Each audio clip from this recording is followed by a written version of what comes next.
It's time, kid. I've put it off as long as I could, but I need to tell you about him. I'm ready. So, who is he? That's the funny thing, Bruce. I've been chasing this man for 3 years, and I'm still not certain what's real and what's fabrication. Some things add up, and some things make no bloody sense at all. Like what? Well, like his islands. He owns hundreds of these tiny islands all over the world, from the Arctic Ocean to the Tasman Sea. Uninhabited, impossible to develop. Wild, useless places, but he spends billions on them, travels to one or another a few times a year, alone. Why? That's my point. No one knows. Satellites show nothing on them. The theory is he likes to hunt, but he's a mystery, Bruce. The man in white, who doesn't laugh. On and on. Then forget what's true, Pennyworth. Tell me what you believe.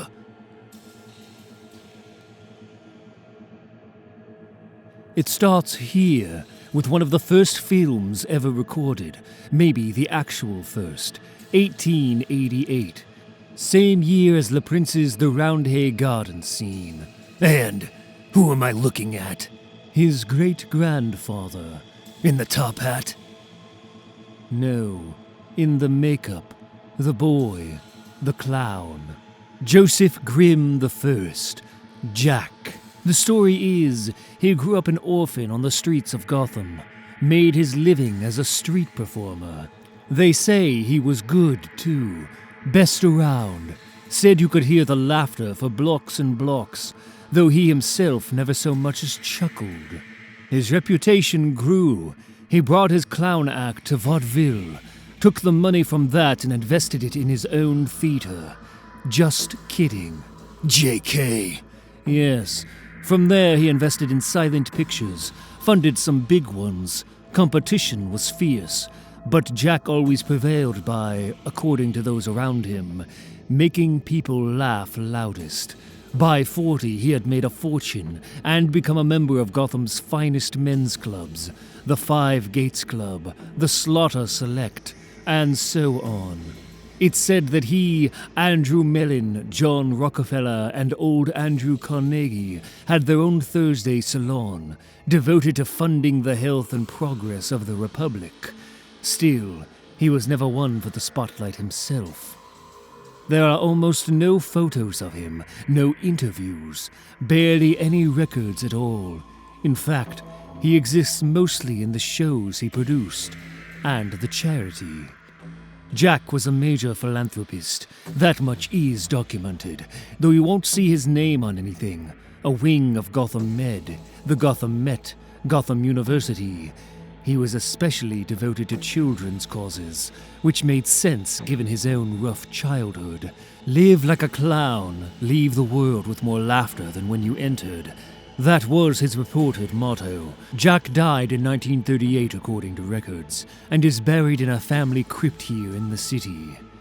Jack's legacy lived on in his son, Jack Jr., who had taken over the family business in the 1920s and expanded it. Like his father, Jack Grimm II invested in entertainment that would bring laughter to the world, eventually becoming one of the early financiers of television. He created a bunch of subsidiaries of JK, all named after famous clowns and jesters. Fox, Piero, SZE, Hop Frog. And, like his father, he stayed committed to philanthropic pursuits, especially those for children. He opened homes for orphans across the country. By the 1960s, Junior's son, Jack Grimm III, was the central figure of JK, starting one of the first cable network companies, devoted primarily to comedies, children's shows.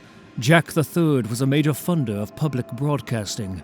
Jack Grimm IV was born sometime in the late 1970s and took the company into gaming systems.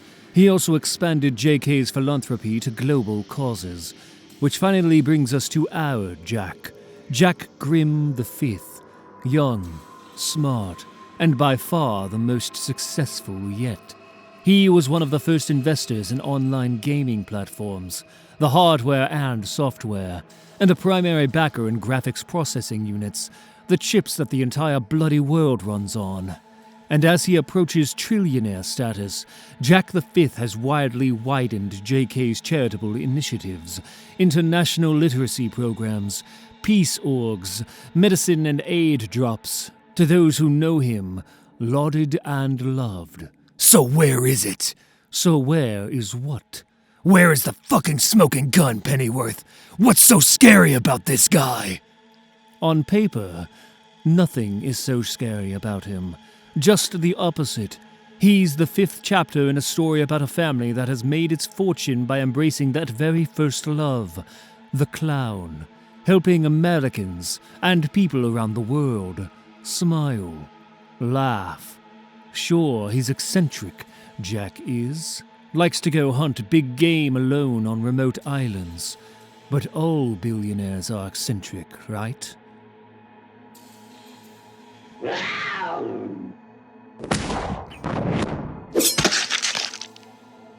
He's a classic American success story. I didn't ask you for the story, Pennyworth. I asked you what you believed. Oh, Lord, please protect me. Okay, kid. But for that, we need to go back to the start. To that boy in the alley. Back to the clown. See, young Jack Grimm often performed outside a dentist's office. In the 1880s, they'd only just introduced nitrous oxide to dentistry, laughing gas. And Jack would sneak in, leak the gas into the alley, make them laugh, sure, but also make them suggestible, as nitrous does, so they'd give him all their money. The act was a trick, a sleight of hand. No different from when Jack Sr. funded his own rivals in vaudeville and in film, playing one side against the other. And that's what my research has found out about the Grimm family. They've always played both sides. For a century and a half, these men have invested in one endeavor and its counter. It extends beyond entertainment to all aspects of life. They even funded our war effort. And theirs. Through subsidiaries, all their clown-named companies, the Grimms fund right-leaning news networks and left-leaning ones. They fund the aid and the warlords who steal it, peace and war, the crimes and the prison. Arc-M. They might be the most powerful crime family in history, playing everyone against each other, profiting off the chaos they sow. Loyal to no country, no principle, nothing but power. But why?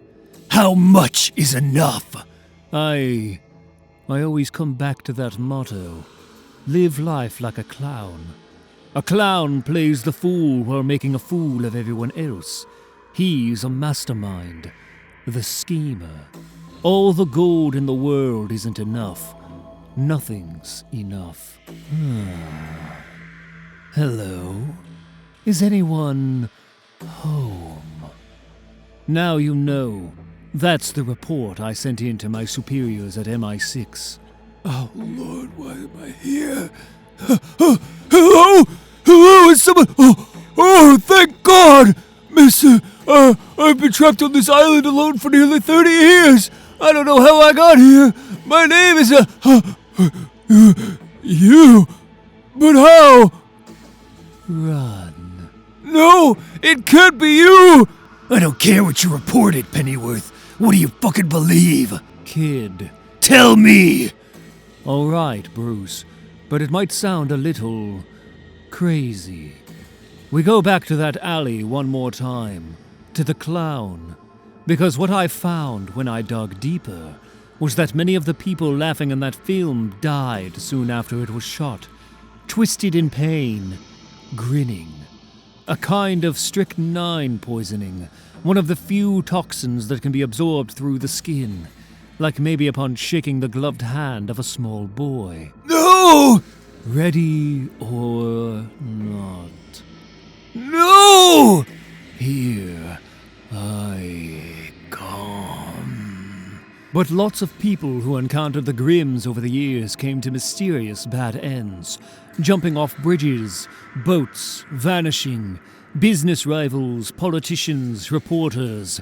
In the 90s, an associate of mine at the FBI, Harvey Harris, began an investigation. Died in a boat accident. What are you saying, Pennyworth? I'm saying there's a darker project, Bruce. I have records of grim investments in some of the deadliest inventions of the last 100 years. From the bomb to bioweapons, viruses. There are records of them laughing, Bruce. The grim men. At the tests. Only then. Ugh! What are you getting at? Say it! What if those islands are where he puts them? His enemies. What if he just leaves them there for years until he feels like... God, I sound mad. Keep going. What do you believe? I believe he uses the children, Bruce. At first, he used the ones in the orphanage, and now he uses something else.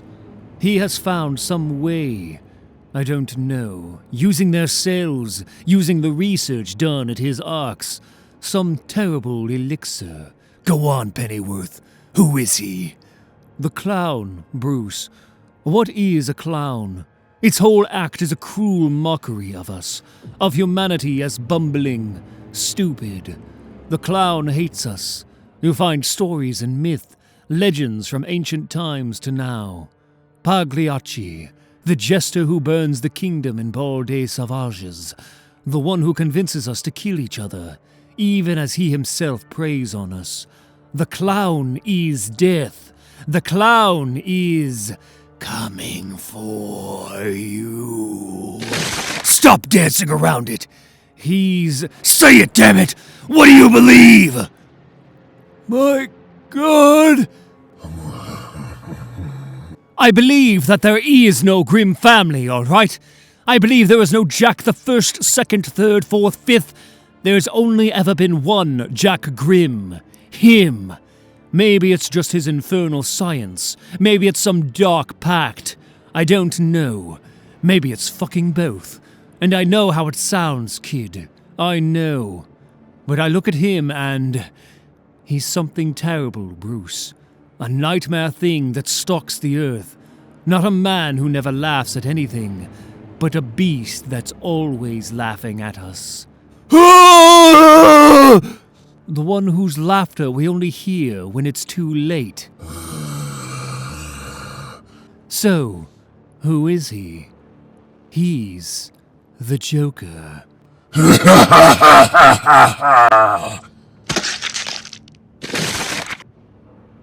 I've heard enough.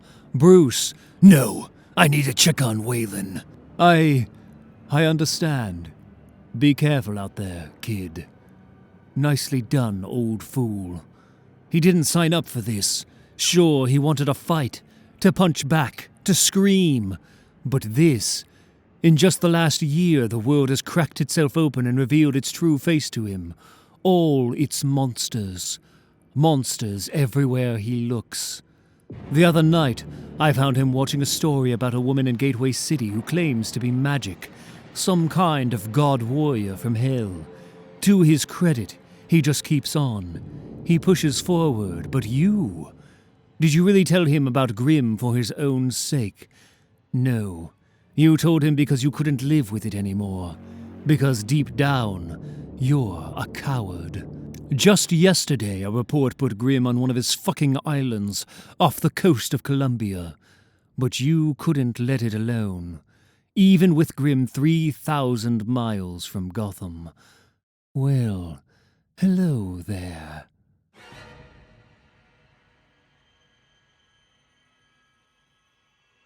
Welcome back to the manor, Master Grimm. It's so nice to finally have you home.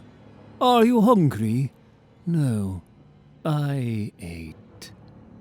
I have plans to make, though, so if you need me, I'll be in the cave.